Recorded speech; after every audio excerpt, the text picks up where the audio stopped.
I'm so angry. You and your parents both make me angry. Hey, my parents have nothing to do with this, alright? Shut up. Don't you dare talk back to me. I will never take care or do anything for your parents ever again. I won't have your parents at any of my family's weddings or funerals. If you don't like that, then get the hell out. Fine, but are you okay with that? What are you talking about? I'm actually glad that you're leaving. Don't ever contact me again. As he said that, I confronted my husband, Dan, with a piece of paper. The moment my husband saw the paper, he was surprised. What? Divorce papers? My husband was lying on the sofa, but he got up instantly. Hey, what's the meaning of this? You're divorcing me all of a sudden? My name is Mary Cooper, and I'm currently a 29-year-old company employee. I currently live with my husband Dan and with our 3-year-old son Sean. I have been working for my father's company since I graduated from college. But, to my annoyance, my husband is completely against it. I work for a well-known company.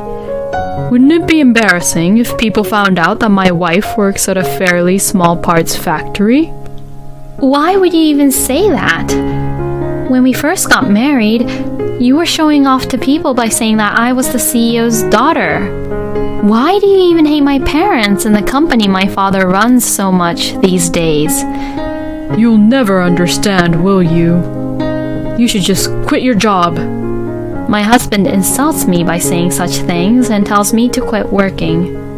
I think it's cool that my father is always enthusiastic about his work, always challenging himself and always pushing forward. And I respect my father very much because he's a person who cares about his employees. So I have no intention of quitting my father's company at all. It actually seems like my husband doesn't like the fact that I respect my father more than him. I was thinking how petty Dan was and started to wonder why he suddenly started saying such horrible things. When I was eating breakfast with my husband and son, my husband said to my son as if he remembered something. You know what, Sean? When you grow up, go to a good university and work for a major company. Don't you dare ever get a job at a small factory making parts. I just couldn't believe what Dan was saying to Sean. Hey! Don't talk to our child like that, I said angrily, to which my husband replied, There's nothing weird about it. I'm just teaching him what's normal in the world. Why doesn't he realize that this statement in itself is insulting not only to my father and myself, but also to the employees who work at the company? I should rather teach Sean not to be such an inconsiderate man like his own father. No matter how much I tried to warn him, my husband kept saying these kind of terrible things. He seemed to really want me to quit my job. And my husband continued to say and do things after that to hurt me, and kept on telling me to just quit the job like I've been saying from before. Until now, I have wondered why my husband has become such a cold and terrible person, and I hope that he would at least go back to how he was in the old days. But since I don't see any sign of that, I have given up on him.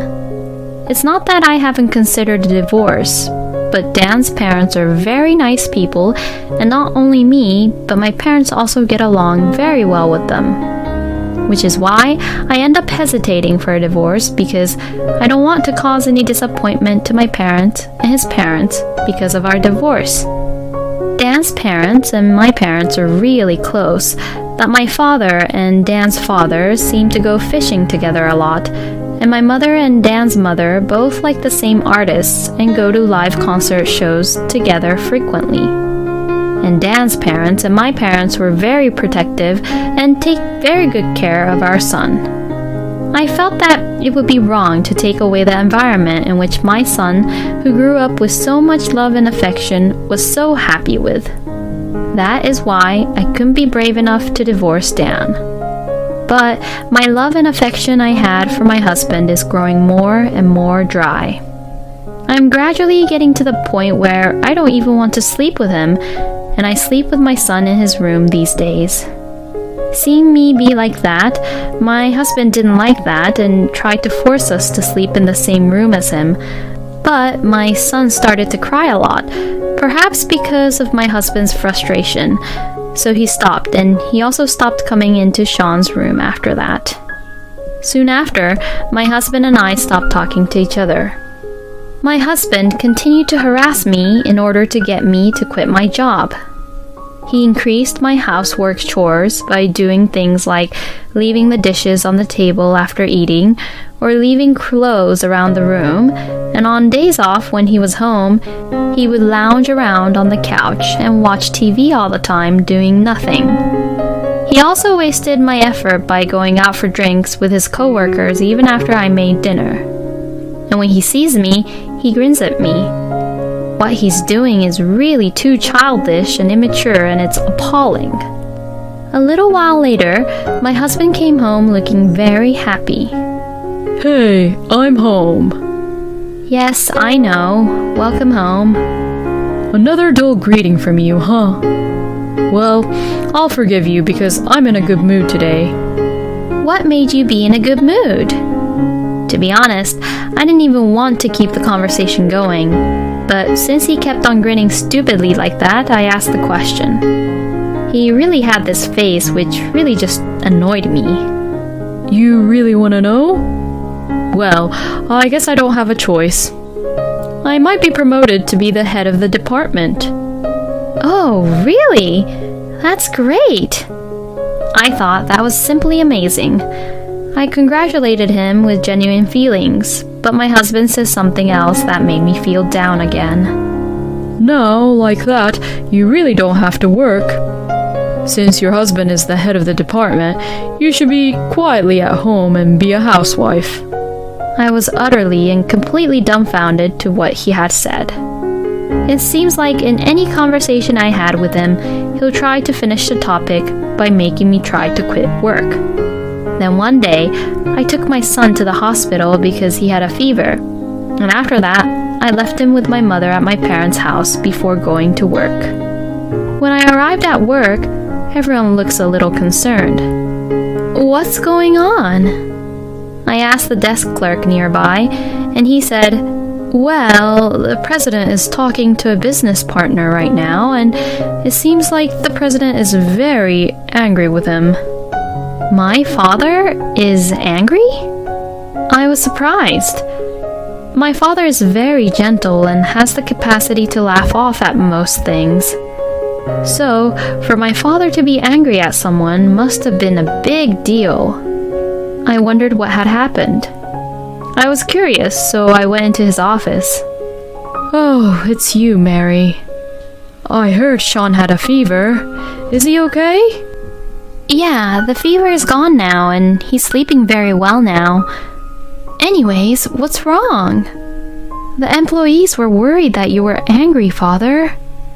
Yeah, I'm sorry about that, but I heard something very unforgivable. While my father and I were having this conversation, a young man sitting across from him stood up. Oh, long time no see, Mary. Oh, Justin, long time no see. I heard that the business partner came here, but I didn't know it was you, Justin. He is a young employee of a company that my father's company does business with, and he is a very good-natured kid. Justin had taken over the job from the previous person in charge and is currently in charge of our company, and he is a very nice young man who always gifts us with something to eat and talks to us, which is very rare to see these days. But I suddenly had a question in my mind. Why was my father getting angry at Justin, who was a good person? Father, what do you mean you heard something unforgivable? Well... Then my father explained to me what Justin had told him. Justin works for an electrical goods manufacturer, and just recently he had succeeded in developing a new business which led to a project with a major company. While he was working on the project with his other employees, thinking about quality and function, They decided to ask my father's company for help if we could produce some of the parts for them. So, Justin came to my father's company and held various meetings to discuss about the project. After making steady preparations, when the project was finally ready to proceed, his boss took away the presentation materials that had been prepared just before the project was about to start. And his boss then took the liberty of making a presentation to the employees and executives and took credit for it. The presentation was accepted by the executives, and his boss might be promoted to be the next department manager. My face grew redder and redder, and I began to get angry. Justin further told me that his boss said, "The company that makes this part is not trustworthy, so I'll ask another company to make it for me." The company he said that wasn't trustworthy was my father's company. My anger reached its peak. "Oh, I am so sorry, Justin. My husband did something so stupid and terrible." Hearing this, Justin says, "What? Isn't your boss Dan Cooper at the company you work for?" Yes, it is. What, are you saying that your husband is that Mr. Cooper? When I nodded my head, Justin looked very surprised. In other words, that time when my husband was happy that he might be promoted to department head was after he had taken credit for Justin's work. I regretted that I had genuinely congratulated him without knowing that. I never thought that Dan would say or do such a thing. When my father said that, I felt awkward for a moment. And then my father saw my face. "What's wrong, Mary? Why are you looking like that?" I thought that I couldn't hide it anymore. And for the first time, I told my father what my husband has said and done to me until now. "Why didn't you ever tell me that you were being treated that way?" My father told me so, and I explained that I couldn't tell him because Dan's parents and my parents were close, and I felt bad about taking Sean's grandparents away from him. Hearing that, my father then says, "Don't worry about that. You don't have to cut ties with Dan's parents like that. My wife and I are already friends with Dan's parents, so we will continue our personal relationship with them. And it's okay to keep on having Sean see them normally, you know." Then, what my father has said made me realize. My father was right. It would be easy enough to just stay away from my husband. I wondered why I hadn't realized that, and I felt so much better. But first and foremost, we should prioritize Justin and his team. What he and his team had worked so hard to create was taken away from them. Many people besides Justin were probably in shock and depressed. Didn't you think of protesting together? When I asked Justin about this, he replied that he was being held in a weak position. When I asked him further what he meant, he said that Dan had accused Justin and his team of violating the work hours and rules to the General Affairs Department. As a result, Justin was dropped from the project, which has become a threat to other employees. Both my father and I were appalled by this. "I guess Dan needs to be punished once." My father said that quietly, but I could sense that there was a great deal of anger in his heart. Then, my father and I, together with Justin and other employees from his team, decided to have regular strategy meetings. They were all upset and afraid because my husband threatened them, but now they were united and eager to get back at him. And we all decided to search together for evidence on how the project was created. We weren't able to find the evidence easily, but Justin and his team members did their best to find them. Justin also told the person in charge of the project from a major company about the situation. The person in charge was a very nice person, and he brought his boss to Justin's company and told the executives and the president of the company about the situation. As a result, it became known to the executives that my husband was not involved in the project at all. My husband apparently complained, "Well, Justin and his team are violating the working hours." And to that, the employee said, Well, in that case, we will quit. The executives were very upset about this. Since it was obvious that it was Dan's fault, the executives agreed to take disciplinary action against him.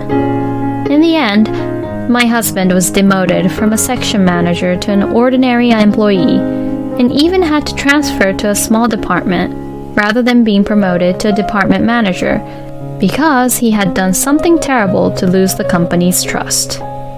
On the day he was being demoted, I was waiting for Dan at home. He came home looking dismayed.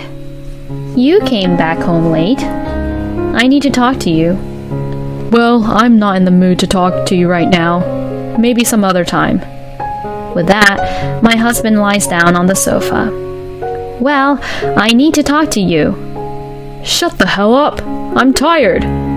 How selfish are you? I don't need you to tell me what to do. Huh? What the hell? Are you arguing back to me? Ugh, I'm so angry. You and your parents both make me angry. Hey, my parents have nothing to do with this, alright? Besides, your parents and my parents are good friends, remember? Knowing that, why do you say such terrible things about my parents? Shut up! Don't you dare talk back to me. I will never take care or do anything for your parents ever again. I won't have your parents at any of my family's weddings or funerals. If you don't like that, then get the hell out.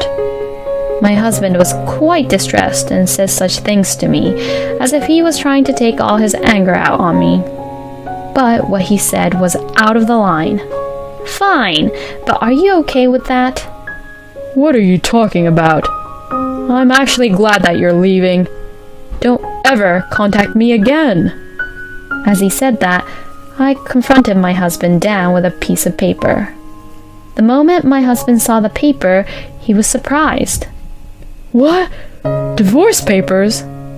My husband was lying on the sofa, but he got up instantly. Hey, what's the meaning of this? You're divorcing me all of a sudden.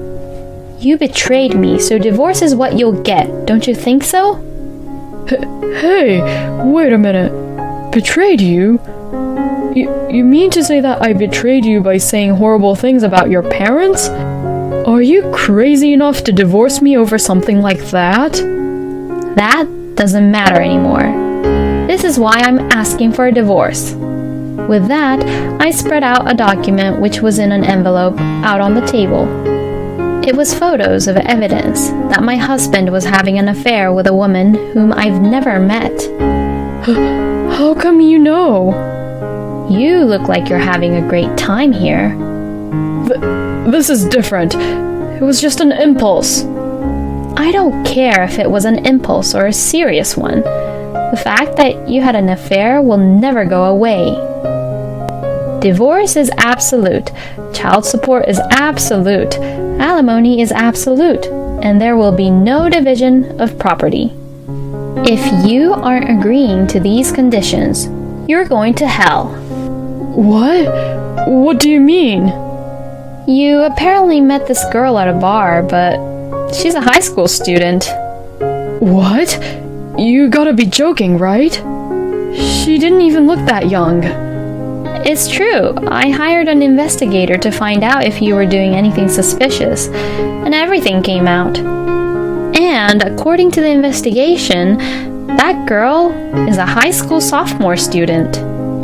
Cheating on your own wife alone is just disgusting, but if the world finds out you're with a high school student, you're really doomed for life, and normally you'd be under arrest. Wait a minute. I'll agree to all the terms of the divorce, so please, just don't say anything about this. Please. Fine. I don't like people saying that my son's father was arrested either for such a stupid and disgusting reason. And I know some dirt about that high school girl anyways. Yes, the high school girl who said she met him at the bar had been smoking and drinking. So I told the girl and her parents that I would report the drinking and smoking to her school if they didn't pay the alimony. I heard that the girl went to a prestigious all-girls high school, And if the school finds out, she would be expelled at once. So, the girl and her parents apologized to me and paid me $40,000, saying that they hoped I wouldn't do that. And my husband, who was afraid of getting arrested, paid me $50,000 in alimony and over $100,000 for child support. All of Dave's savings were now gone, and he was left penniless. But the fact that Dave was having an affair and that the partner was a high school student somehow spread as a rumor at his workplace, and he began to be looked at coldly by all the employees. But since he has no money at all, he has to keep working. And combined with the stress of not knowing when he will be exposed for his illegal activities, he now looks very old for his age and does not look like he is in his 30s. He deserves what he got. Dan's parents apologized to me and my parents for the divorce and the fact that Dan tried to force me to quit my job along with his affair. But since it was only Dan's fault, both my parents and I were nice to Dan's parents and told them not to apologize and to please continue to be in good terms with each other. Dan's parents were so angry with him that they disowned him eventually. I have no intention of letting Dan see Sean in the future, and now because of what he has done, Dan is completely alone. By the way, Justin and his team were able to work on the project and it was a great success. Both my father and I were very happy to be able to help Justin by providing the parts. I returned home with my son and I am now working hard as a single mother. Now that I am back home at my parents' place, Dan's parents are happy to see Sean and my parents, who are friends, all at the same time. I hope to continue to enjoy my days with this family connection other than my ex-husband. Taking credit for his colleagues' work, making fun of his wife's family, and to top it off, he had an affair. He is a scumbag husband who can only be described as nothing but a scumbag. I am glad that he was finally punished. I hope Mary will spend happy times with her son, her parents, and Dan's parents from now on. Thank you for watching until the end. Please subscribe to our channel. We hope to see you in our next video.